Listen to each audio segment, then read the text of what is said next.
ഉറങ്ങാതെൻ്റുണ്ണി ഉറങ്ങാതെൻ്റുണ്ണി.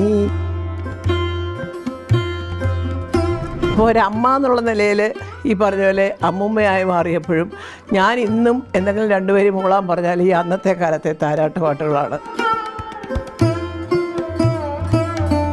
ഇത്ര പാടിയിരിക്കുന്ന പാട്ടുകളുടെ ഒരു മധുരിമ എന്നൊക്കെ പറയുന്നത് ഒരുപക്ഷെ അത് എഴുതിയ ആൾ പോലും ആ പാട്ട് പാടി അവസാനിക്കുമ്പം എല്ലാ സംഗീത സംവിധാനം പോലും മനസ്സിനൊരു പൂർണ്ണ തൃപ്തിയോടും. സത്യൻ്റെ സിംഹാസനം ഒഴിഞ്ഞു കിടക്കുന്നു, അത് അവിടെ ആരും ഇരിക്കാനില്ലേ എന്ന് പറയാനറിയാവുന്നവർ ഇതുകൂടെ പറയണം. ദാസേട്ടൻ്റെ സിംഹാസനത്തിൽ പെട്ടെന്ന് കയറിയിരിക്കാൻ ബുദ്ധിമുട്ടാണ്. അതുപോലെ തന്നെയാണ് ചിത്രയും.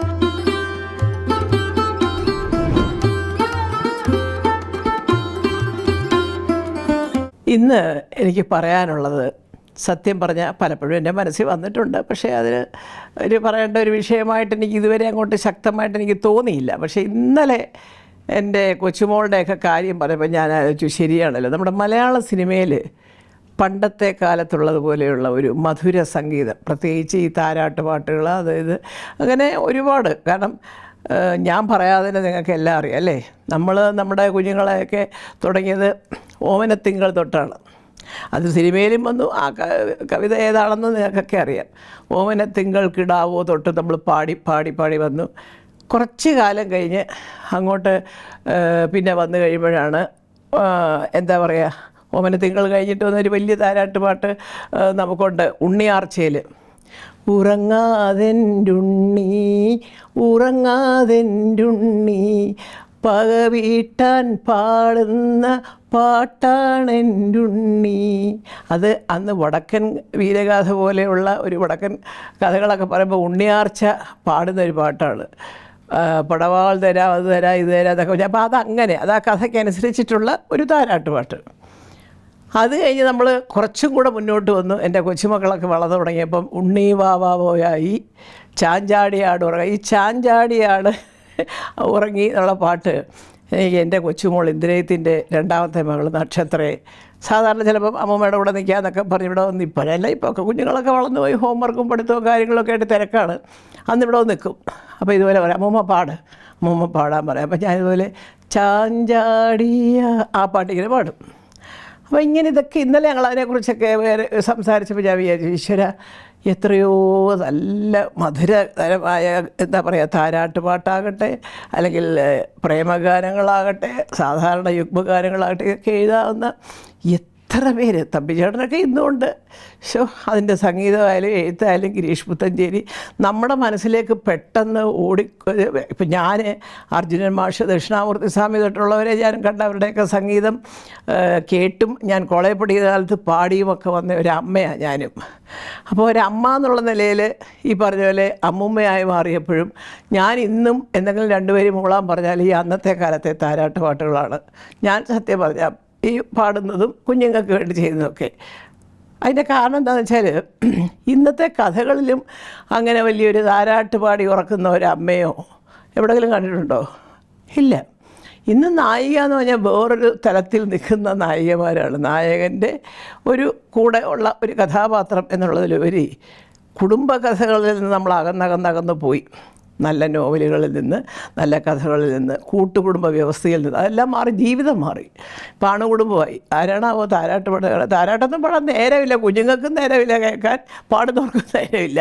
ഇതാണ് ഇന്നത്തെ അവസ്ഥ. പക്ഷേ മലയാള സിനിമയിൽ ആ നല്ല ഗാനങ്ങൾ നഷ്ടപ്പെട്ടു പോകുന്നതിൽ ഞാനെന്നുള്ള അമ്മയ്ക്ക് സങ്കടമുണ്ട്. സത്യം പറഞ്ഞാൽ ഒരുപാട്. പിന്നെ താരാട്ട് പോട്ടെ, അവിടെ നിന്ന് ഇങ്ങോട്ട് വന്നാൽ ഞങ്ങളൊക്കെ കോളേജിൽ പഠിക്കുമ്പോഴേ തിക്കുറിശിവാൻ്റെ ഒരു പാട്ടുണ്ട്, ഓട്ടുവളയെടുക്കാൻ പറഞ്ഞത്. എനിക്കതിന് സമ്മാനം കിട്ടിയിട്ടുണ്ട്. ഇപ്പോൾ പാടാൻ പറ്റത്തില്ല, വയസ്സായപ്പോൾ ശ്വാസം മുട്ടലും ഒക്കെ ഉണ്ട്. ഓട്ടുവളയെടുക്കാൻ മറന്നു ഞാൻ മറന്നു, ഓലക്കുടയെടുക്കാൻ മറന്നു ഞാൻ മറന്നു, രാത്രിയിലെ ഏഴിമയിൽ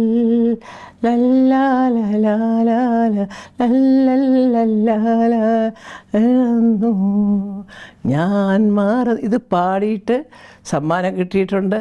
ഇതേ ഗാനം ഞാൻ ഇന്നും എപ്പോഴും പലപ്പോഴും പറഞ്ഞിട്ടുണ്ട്. വേണു നാഗവള്ളി, ബാലേന്ദ്രമേനോൻ തുടങ്ങിയ അന്നത്തെ കോളേജിലെ ഈ യൂണിവേഴ്സിറ്റി തലത്തിൽ പാടാനുള്ള സമ്മാനങ്ങൾ ഒരുപാട് വാങ്ങിച്ചിട്ടുള്ളവരുടെ കൂടെ ഞങ്ങളെല്ലാം കൂടി ഒരു ഗാനമേള പോലൊക്കെ ചിലപ്പം വല്ലപ്പോഴും ഒക്കെ ഞങ്ങൾ പാടാറുണ്ട്. അത് പിന്നെ അന്ന് വേണുവിൻ്റെയൊക്കെ ഒരു വലിയ പ്രസിദ്ധമായ പാട്ടായിരുന്നു കൂടക്കീഴ്. ആ പാട്ടൊക്കെ ശരിക്കും പറഞ്ഞാൽ അതൊക്കെ ഇന്നും ആലോചിക്കുമ്പം എന്തൊരു മനോഹരമായ കാര്യം. തമ്പിച്ചേട്ടനോ എൻ്റെ ദൈവമേ, ചന്ദ്രികയിലെ തമ്പിച്ചേട്ടൻ്റെ പാട്ടുകളാണ് കൂടുതലും ഞാൻ കോളേജിൽ പഠിക്കുന്ന കാലത്ത് കമൻറ്റുകളായിട്ട് ഞാൻ കേൾക്കുന്നതൊക്കെ. കാരണം ഈ മല്ലികയും തുടങ്ങുന്ന പാട്ട് തമ്പിച്ചേട്ടൻ, പിന്നെ ബിച്ചു തിരുമല, ഇവരൊക്കെയാണ് എഴുതിയിട്ടുള്ളത്. ഓഫ് കോഴ്സ് വയലാറിൻ്റെ ഇതിലുണ്ട്, മറ്റേ ശകുന്തളയിലൊക്കെ ഇല്ലെന്നല്ല. അപ്പം അതുകൊണ്ട് അങ്ങനെയൊക്കെയുള്ള പാട്ടുകളൊക്കെ പോയത് കഥയ്ക്കനുസൃതമായ മാറ്റങ്ങളും പ്രേക്ഷകർക്ക് അതായിരിക്കാം ഒരു പക്ഷേ അവരുടെ അഭിരുചി മാറിയപ്പം അങ്ങനത്തെ പടങ്ങളോടുള്ള താല്പര്യം കുറഞ്ഞതാവാം. ഒരു വലിയ നഷ്ടം സംഭവിച്ചത് മലയാള സിനിമയുടെ ഗാനശാഖയ്ക്കാണ്. നല്ല പാട്ടുകളുടെ അഭാവം വളരെ സ്പഷ്ടമായിട്ടിപ്പോൾ കാണുന്നുണ്ട്. ഇപ്പം തന്നെ നമുക്ക് സംഗീത സംവിധായകരായ ഒരു പടത്തിൽ ദീപക് ദേവാണെങ്കിൽ വേറൊരു പടത്തിൽ ജേക്സ് വരുന്നുണ്ട്. അപ്പം ഇങ്ങനെ മാറി പോകുമ്പോൾ പെട്ടെന്ന് അങ്ങോട്ട് ഇന്നാരുടെ ഒരു പാട്ട് പറഞ്ഞേ എന്ന് പറയുമ്പോൾ നമുക്കൊരു 5 മിനിറ്റ് ആലോചിക്കണം. അപ്പോൾ ഓർമ്മ വരും. ഇപ്പോൾ ഈ അടുത്ത കാലത്ത് ഞങ്ങൾ വീട്ടിൽ സംസാരിച്ചത് ഈ കൃഷ്ണ ഗുരു. അതെന്താ വെച്ചാൽ അജു ഇങ്ങനെ പാടുമെന്ന് സത്യം പറഞ്ഞാൽ എനിക്കറിയില്ലായിരുന്നു. അജു ഒരു നല്ല അഭിനേതാവാണെന്നൊക്കെ എനിക്കറിയാം. പക്ഷേ ഞാനപ്പോൾ അജുനോട് പറഞ്ഞു, അജു പാടിയല്ലോ നന്നായിട്ടെന്ന് പറയുമ്പോഴാണ് അജു പറയുന്നത് ഇങ്ങനെ ലിറിക്സൊക്കെ കണ്ടപ്പോൾ ഒന്ന് തോന്നിയൊന്ന് പരീക്ഷിക്കാമെന്ന്. അപ്പോൾ അങ്ങനെ അജു പാടിയത് കൊണ്ട് സംസാര വിഷയമായി എന്നുള്ളതാണ്. പക്ഷേ പണ്ടങ്ങനല്ല. അപ്പോൾ ആര് പാടി എന്നുള്ളതിലുപരിയായിട്ട് ഗാനങ്ങളുടെ വരികളും അതിൻ്റെ സന്ദർഭം, പടത്തിൽ എപ്പോൾ എവിടെ, ഇപ്പോൾ താമസം എന്തേ വരുവാൻ അല്ലേ, നസീർ സാറൊക്കെ, അയ്യോ അതൊക്കെ എന്തൊരു പാട്ടുകളാണ്, ഒരുപാടുണ്ടായിരുന്നു. മുറപ്പെണ്ണിനകത്ത് കരയുന്നോ പുഴ ചിരിക്കുന്നോ, അത് കഴിഞ്ഞ് ഇങ്ങോട്ട് വന്നപ്പോഴേ ജയരാസാൻ്റെ ഒരു പടത്തിലെ പാട്ടിടയ്ക്ക് വലിയ ഹിറ്റായിരുന്നല്ലോ.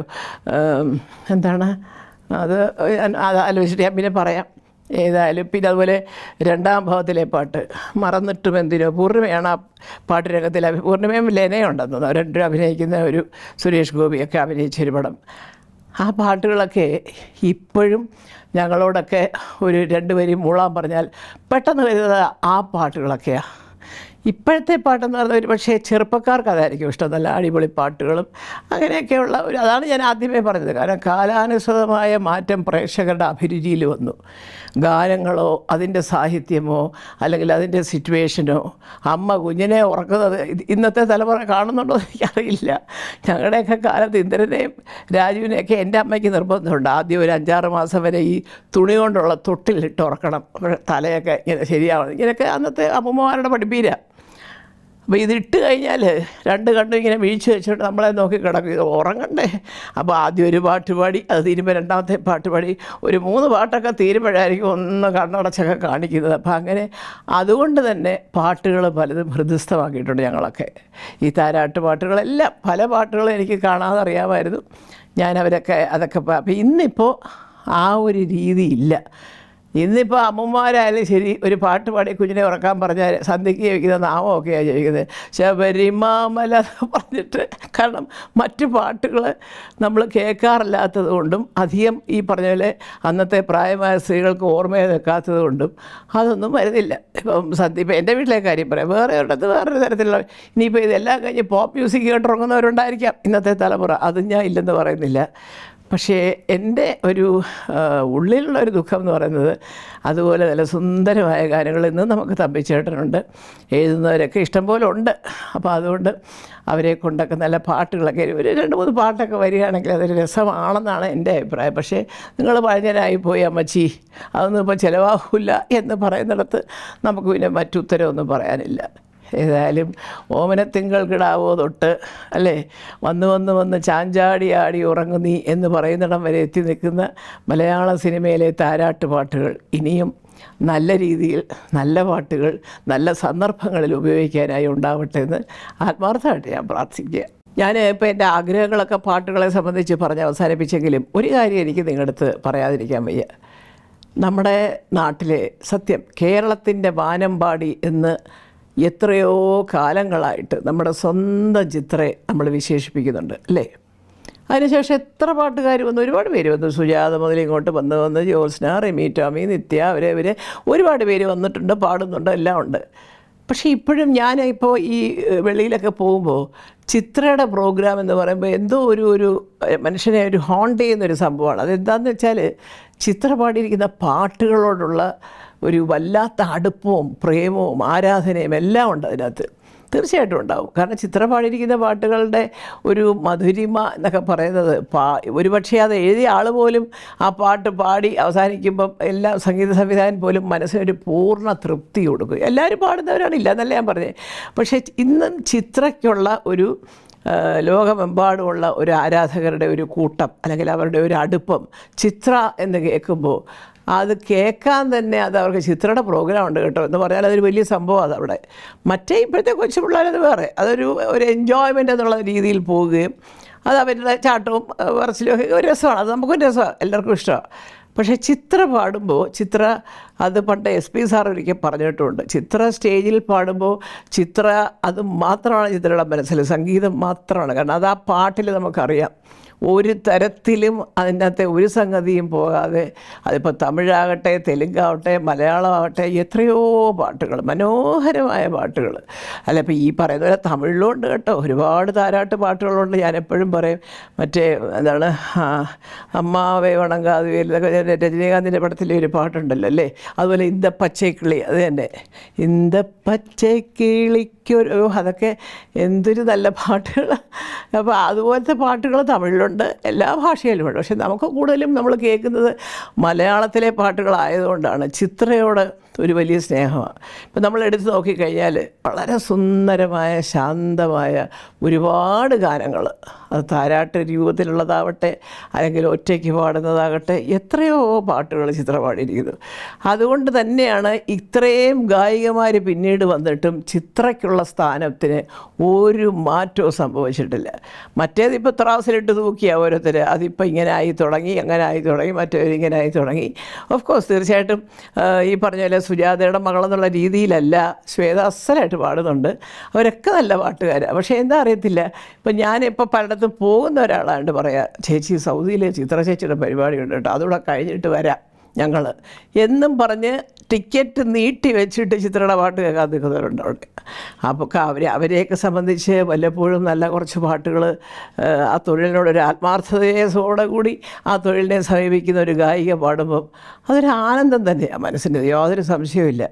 അപ്പോൾ അത് കാരണം ഈ പാട്ടുകാർക്കും ഈ പാട്ടിൻ്റെ ഭംഗിക്ക് ഒരു വലിയ പങ്കുണ്ട് അല്ലേ. ഇപ്പോൾ എത്ര സംഗീത സംവിധായകൻ പറഞ്ഞു കൊടുത്താലും ഈ ദാസേട്ടനുമൊക്കെ നമുക്കറിയാം, ചെറിയ ചെറിയ കാര്യങ്ങളൊക്കെ കയ്യിൽ നിന്നിടുക സംഗതികൾ, അങ്ങനെ അതിപ്പം ഇപ്പോഴും അതെ. നമ്മുടെ ജയചന്ദ്രൻ്റെ അടക്കമുള്ളവർ പറയുമ്പം പാട്ട് അത് അവർ പറയാറുമുണ്ട്. ചിലരൊക്കെ വന്ന് റെക്കോർഡിങ്ങിന് നിന്ന് കഴിഞ്ഞാൽ അവർ തന്നെ അത് കേട്ട് ലയിച്ചിരുന്ന് പോവും.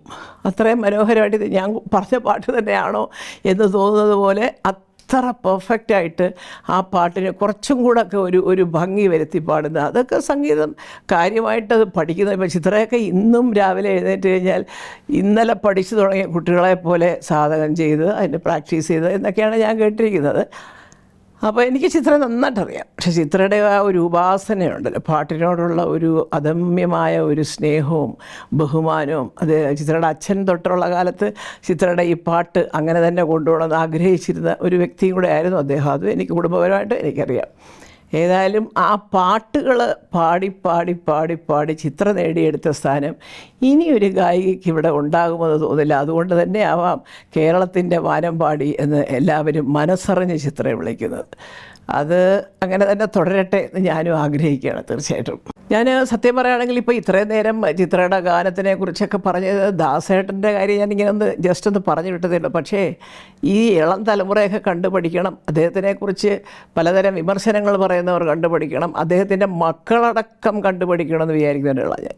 അദ്ദേഹത്തിൻ്റെ ഒരു തപസ്യയുണ്ടല്ലോ, ഒരു ജീവിതചര്യയുണ്ടല്ലോ സംഗീതത്തിന് വേണ്ടി, 100% അതിനുവേണ്ടി അദ്ദേഹം അങ്ങനെ ആ ഒരു സംഗീതം ഒരു ചില ഭക്തരെ കുറിച്ച് നമ്മൾ പറയാറില്ലേ, അയ്യോ എന്തൊരു ഭക്തനാണെന്നറിയാതെ 24 മണിക്കൂർ അദ്ദേഹത്തിന് ദൈവികമായ ചിന്തകൾ മാത്രം എന്ന് പറയുന്ന പോലെ ഏത് നേരവും സംഗീതം. ഇപ്പം അദ്ദേഹം അമേരിക്കയിലാണ്, എൻ്റെ സഹോദരനൊക്കെ അടുത്ത് താമസമുണ്ട്. എപ്പോഴും എല്ലാവരും പറയുന്നത് അവിടെ അദ്ദേഹം ഇത് തന്നെയാണ്, കഴിയുന്ന സമയത്തൊക്കെ പാടുക, എന്തെങ്കിലുമൊക്കെ പാടി റെക്കോർഡ് ചെയ്ത് അയച്ചു കൊടുക്കുക. അപ്പം എനിക്ക് കൊച്ചുകുട്ടികളോട് പറയാനുള്ളത്, ചുമ്മാതെ യേശുദാസ് എന്ന് പറഞ്ഞ വ്യക്തി എല്ലാവരും കൂടെ അങ്ങ് പൊക്കുകയല്ല. അദ്ദേഹം ചെയ്ത തപസ്യ, അദ്ദേഹത്തിൻ്റെ ഒരു പ്രൊഫഷണൽ കമ്മിറ്റ്മെൻ്റ്, അതിൻ്റെ ഒരു സ്വയം സമർപ്പിക്കുക എന്നൊക്കെ നമ്മൾ പറയും അല്ലേ, സംഗീതത്തിലൂടെ. അങ്ങനെ സമർപ്പിച്ച് കഷ്ടപ്പെട്ട് ആ സംഗീതത്തിൻ്റെ ആ ഒരു കഴിവ് വളർത്തി വലുതാക്കി പടർന്ന് പന്തലിച്ച് ഇത്രത്തോളം കൊണ്ടുവന്ന ഒരാളവിടെ ഇരിക്കുമ്പോൾ പെട്ടെന്ന് യേശുദാസ് എന്ന് വഴിമാറി കൊടുത്തേ കൊച്ചു പിള്ളേർ വരട്ടെ എന്ന് പറഞ്ഞു, അതൊന്നും നടക്കുന്ന കാര്യമല്ല. അതൊന്നും ഒരു മനുഷ്യനും തീരുമാനിക്കാൻ പറ്റത്തില്ല. അതൊക്കെ ദൈവീകമായ തീരുമാനങ്ങളാണ്. അത് ദാസേട്ടനായാലും ശരി, ചിത്രയാണെങ്കിലും ശരി, സംഗീതം വേണം, തമാശ വേണം, കളി വേണം, ചിരി വേണം, എല്ലാം വേണം. പക്ഷേ ഉള്ളിൻ്റെ ഉള്ളിൽ നിങ്ങൾക്ക് സംഗീതമാണ് പ്രധാനമെങ്കിൽ അതിനു വേണ്ടി ഒരു എന്താ പറയുക, തപസ്സിരിക്കുന്ന ഒരാളെ പോലെ തന്നെ എനിക്ക് ഏറ്റവും നല്ല രീതിയിലുള്ള കഴിവ് കിട്ടണേ ഈശ്വര. അത് ഏത് ദൈവമാണെങ്കിലും ശരി. എത്രയോ പേരുണ്ട് നന്നായിട്ട് പാടുന്നവരല്ലേ.